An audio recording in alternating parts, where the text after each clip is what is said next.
Years ago, around 2010, in one of the cold and remote villages of northern Afghanistan, there lived a woman named Mahjouba.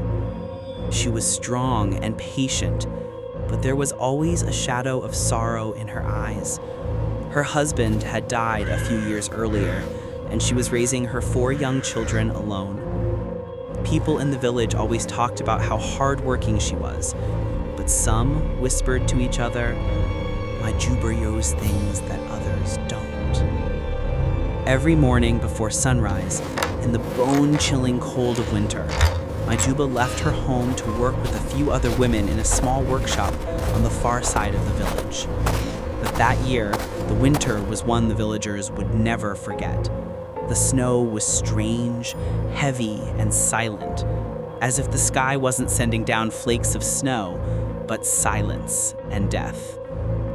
One night, her co-worker, Zara, knocked on her door and said, "Mahjouba Jan, our workplace has been changed. Tomorrow at 5 in the morning, we'll come pick you up.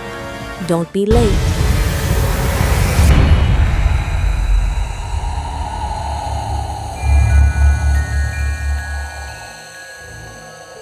Mahjouba nodded and closed the door. That night, a strange wind blew through the cracks in the windows, and a sound like a woman's wailing echoed from the mountains. Dogs barked endlessly. Even so, she was too exhausted to worry. The next morning, while it was still dark, and the only light was the faint glow of the moon on the thick snow in the yard, a gentle knocking began. Mahjouba wrapped her black shawl around her head and went to the door. Outside stood a woman wearing a long black chadar. Under the moonlight, only part of her face was visible, but it was enough for Mahjouba to recognize her. It was Zara, her co-worker. The woman said, "Let's go, sister. We'll be late." Without speaking, Mahjouba closed the door and followed her. The snow reached her knees. The air was quiet, too quiet. Even the dogs had stopped barking. Mahjouba tried to place her feet exactly in the footprints ahead so she wouldn't sink deeply into the snow. At first, the footprints were small and orderly, but the farther they went, the larger they became. At first a little, then more, as if they belonged to a large man, not a woman. She said nothing, only paused for a moment. A cold wind blew from the mountains, carrying a sound like someone whispering her name.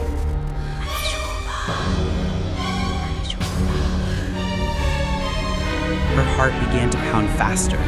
She moved forward again. Now each footprint was almost twice the size of her own. She bent down to look more closely and froze in place.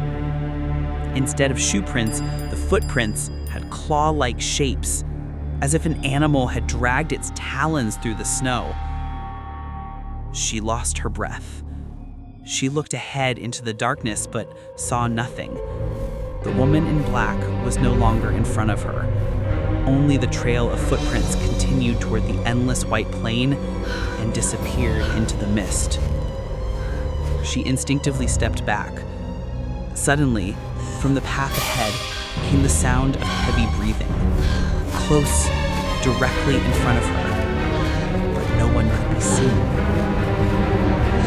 With all her strength, she turned and ran, the snow slipping under her feet, her breath turning ragged.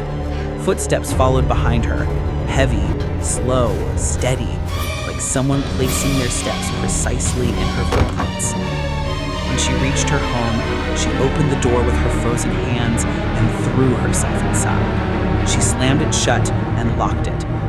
She sat behind the door, gasping. Silence. Then again. Someone knocked. Mahjouba stared at the door in fear. A familiar voice said, "Mahjouba, are you awake? It's me, Zara. I came to take you to work." With a trembling voice, she said, "Zara, weren't you just here?" Zara replied in confusion. No, sister, I just arrived. Mahjouba didn't open the door. She only said from behind it, Zara, the one who came half an hour ago, that wasn't you. There was a short silence. Then Zara said quietly, No, that's not a person. It's the snow djinn, the thing that wanders in the snow some nights, looking for those who are alone, so it can take them with itself. It's a good thing you didn't go. Otherwise, something bad could have happened to you. At that moment, a cold wind blew from the mountains, shaking the door, and a faint wail echoed through the air. A sound the villagers said they would hear every winter for years afterwards, whenever snow fell. A whisper rising from the heart of the snow, calling someone's name. Mahjouba, Mahjouba.